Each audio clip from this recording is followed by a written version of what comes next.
this is actually some work I did with a colleague of mine, Simon Roberts, and we were looking at PFAS in infant formula. And what I want to kind of share with you are some of the lessons we learned looking at a matrix that's much different than water, and maybe something that you're thinking about getting into, whether that be food or something a little bit more complicated. What are some of the things you can kind of expect? And what are the things that I can hopefully help you avoid when you're coming up with these methods? So for this study, we were really focused around that AOAC SMPR that Craig mentioned. So in that SMPR, they have very specific limits of quantitation that are required for different compounds. And some of these are quite low. If we look at sort of the classic 4 bad actors, right? PFOA, PFAS, PFNA, for example, those LOQs are required to be under 10 picograms per gram, which, that can be pretty challenging. We're talking about really trace levels of PFAS here. Makes sense because we were talking about infant formula. So we're talking about our smallest humans, right? But that could be a challenge analytically. So I'm going to kind of go over some of the challenges we saw and some of the ways we can avoid those things. Before we kind of took a stab at this, though, we wanted to look at what we saw in the literature. So what were some of the values? Do these values make sense? There's a lot of great scientists who reviewed and developed that SMPR, but how does it kind of compare to what we're actually seeing? And one of the things we noticed is that breast milk and infant formula seem to have kind of similar levels, ranging from 5 to 200 picograms per mil for PFAS. However, in the studies published, a lot of their LOQs wouldn't meet the LOQs required by the AOAC SMPR. So although they're really insightful looks at what concentrations we should expect, there's still some work to be done, especially as these limits continue to decrease, right? We have to overcome those challenges analytically, either through sample prep or through increased sensitivity. So in this study, we were performing an MDL analysis. So in the SMPR, they talk about limits of quantitation. I'm going to kind of switch that and talk about method detection limits. And we calculated these using the kind of standard method that you're probably used to, something we talked a lot about in the last PFAS Summit for drinking water, this 40 CFR 136. All it really is we're doing 7 replicates of spiked samples, 7 replicates of extracted blank samples over 3 days. So that's what we did. We spiked at 3 different levels to meet those requirements in the SMPR.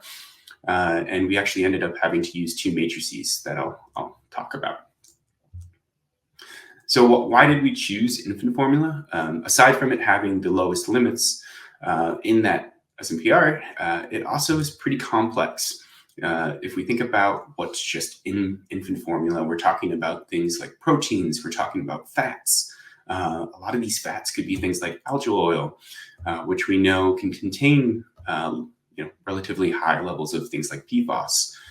So we've got a lot of different matrices all sort of mixed into one that make it a fairly complex food for us to analyze, especially at really low levels like 10 picograms per gram. For our sample preparation, we're really just following a modified version of the published FDA method. And in there, we're not doing anything too crazy. We're taking 5 grams of infant formula. We're adding our isotope dilution standards. We're adding some water, which I'll talk about, acetonitrile, and then we're essentially doing catchers, or we really are doing catchers before centrifuging.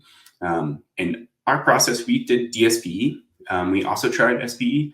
We didn't really see a huge benefit for infant formula in particular. Other matrices, that might not be true, but for infant formula, DSPE seemed to be adequate to clean up the sample enough. But we did do a blowdown step where we did a solvent swap to get it out of acetonitrile and instead put it back into methanol and water.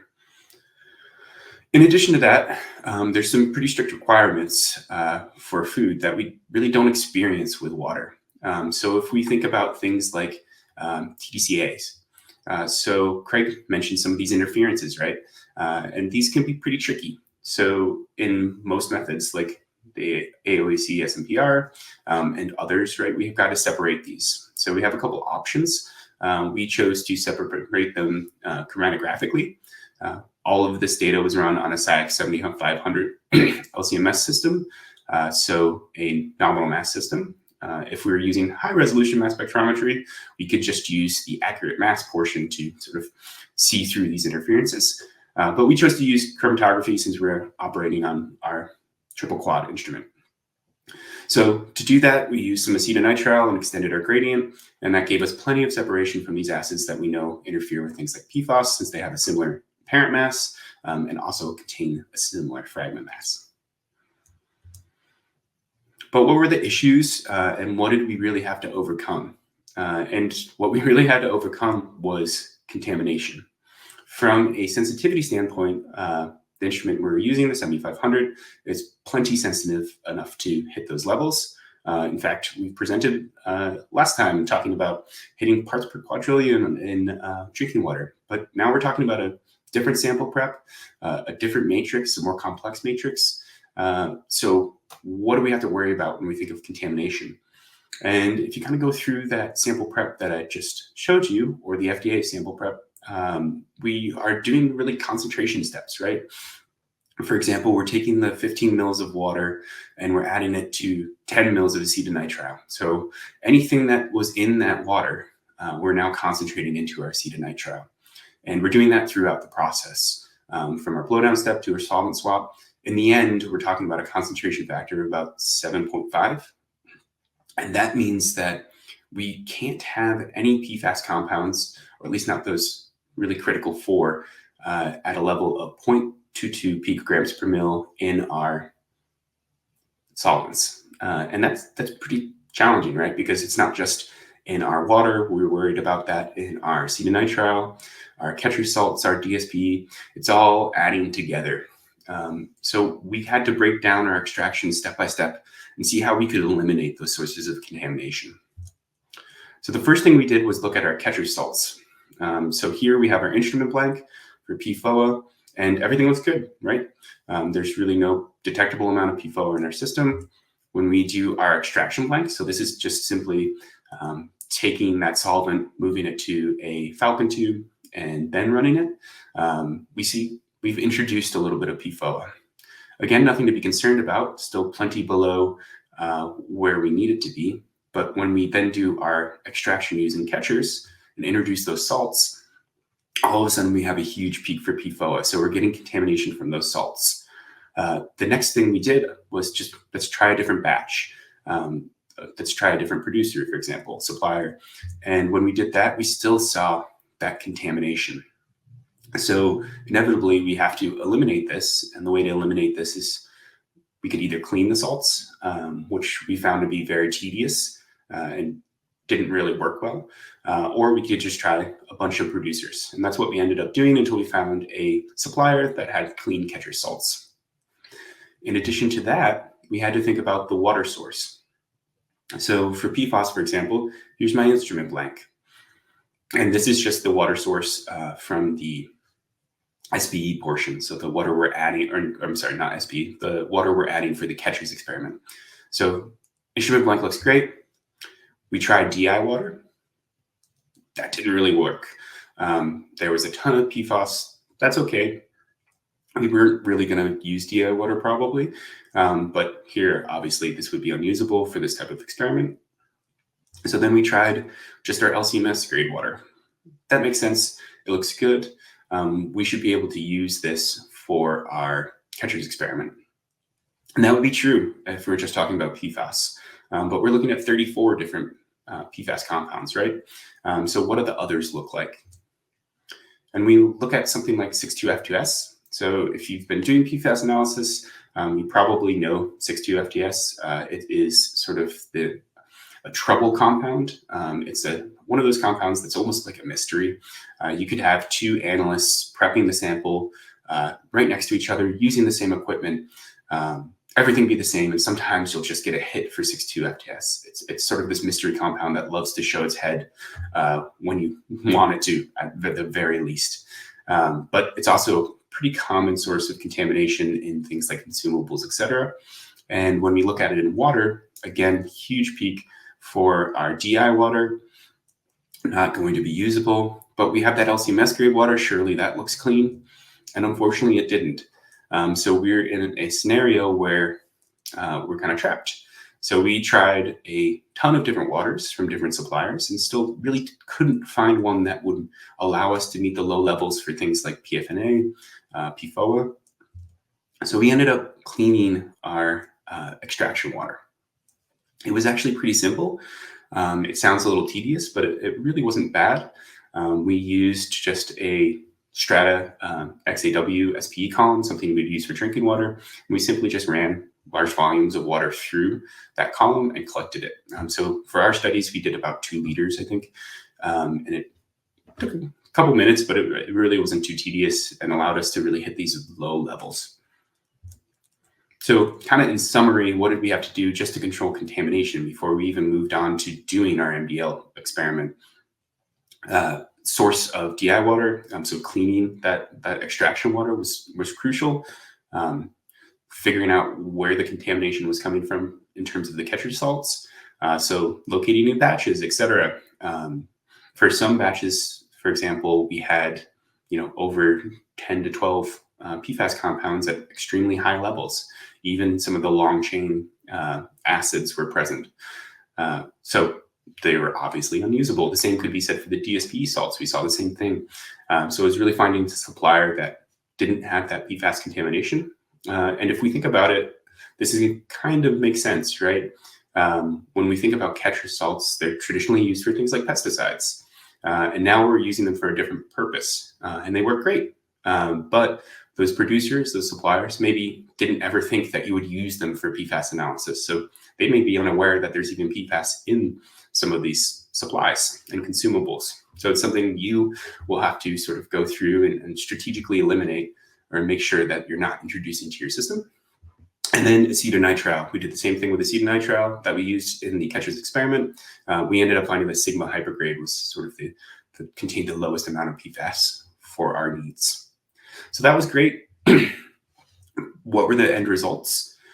So when we calculated our MDLs using those 7 replicates, we found our MDLs ranged from 0.5 picograms per gram all the way up to 71 for things like PFBA, which makes sense. PFBA is one of those compounds that has a higher background traditionally.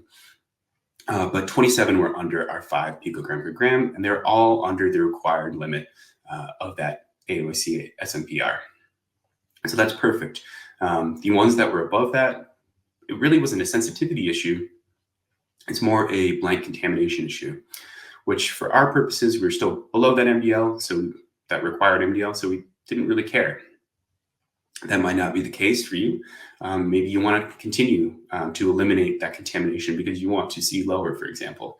It kind of just depends your needs and goals.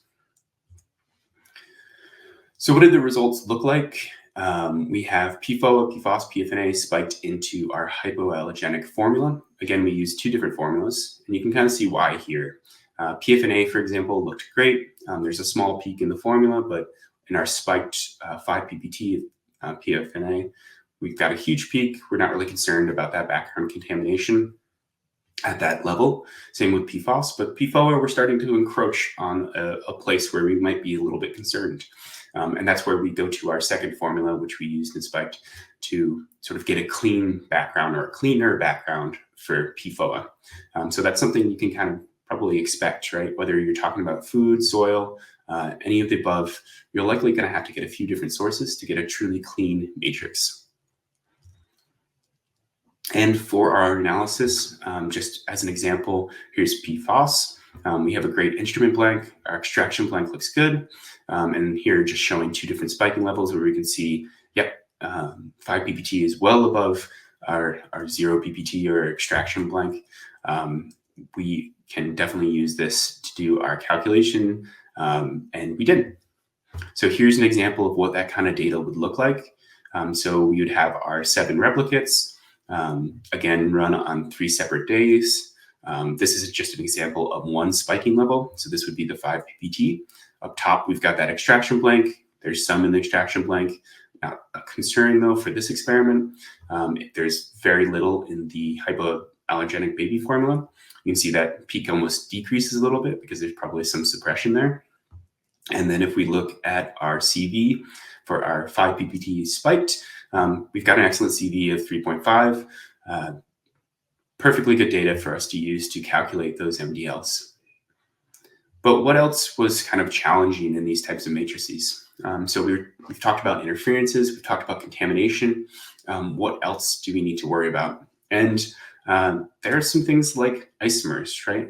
If we take a look at PFHXS and we look at a traditional sort of fragment that we monitor in things like drinking water, while we can see our peak in our blanks, it's kind of, we have some sort of interference that's on top, and we can't really use this to quantify. But if we look at that secondary fragment, that 99, we can see that interference isn't present. So choosing the ion you want to use to quantify, it becomes increasingly important compared to water analysis. So what can we do to sort of eliminate this if you still want to use that 80 ion, because it likely will be more sensitive. So we extended our gradient, we tried that approach, and we were able to separate the main peak, but we have isomers, right? And those isomers are still running into our interferences. So not really something we can use. We could extend the gradient more, but for a sample like this, where we're talking about fairly quick run times, that wasn't really what we wanted to do. So we ended up using that secondary ion, and that worked great. Again, you could use something like accurate mass to sort of see through these interferences. It just depends on the workflow you're doing and how you want to accomplish this. For me, we did sort of a standard calibration, nothing crazy from 1 to 10,000. But when we looked at our internal standard recoveries, we saw everything looked good. Everything was greater than 75%, with the exception of a few like PFBA, which again is one of those sort of bad actors and has some high background, etc. And everything was normalized though to our isotope dilution standards. So what were the results? We did analyze a ton of different baby formulas, and what we saw was at least every baby formula contained at least one PFAS compound, and all but one contained PFAS. These were at fairly low levels though. Hypoallergenic baby formula and the plant-based actually contained the lowest amount of PFAS compounds, but did contain the highest amount of PFBA. So again, having to use two different sort of matrices to do this type of analysis is likely going to happen. And that's okay. But what did that compare to sort of breast milk? And what we found was the breast milk concentration. Again, we ran it through the same method. Everything looked great. It was comparable to what we saw in the literature. And actually, the formulas that we tested were lower than most of the values in the literature, which was kind of interesting. So you can kind of take away with that what you want. Most contained things like PFAS, again, with the exception of one, and breast milk was considerably higher in this case. But again, that's a single source of that breast milk, so it would vary obviously between person, depending on their diet, where they live, all of those factors. But kind of in summary, when you're thinking about moving through these different matrices and expanding sort of what you're analyzing, if you haven't already, going through controlling contamination is going to be hugely important, and it's likely going to be a little bit different than when you were doing just drinking water. Addition to that, expect sort of these matrices to be more challenging in terms of interferences, depending on whether it's breast milk or meat or even produce. Each kind of has their own challenges and things you need to look out for.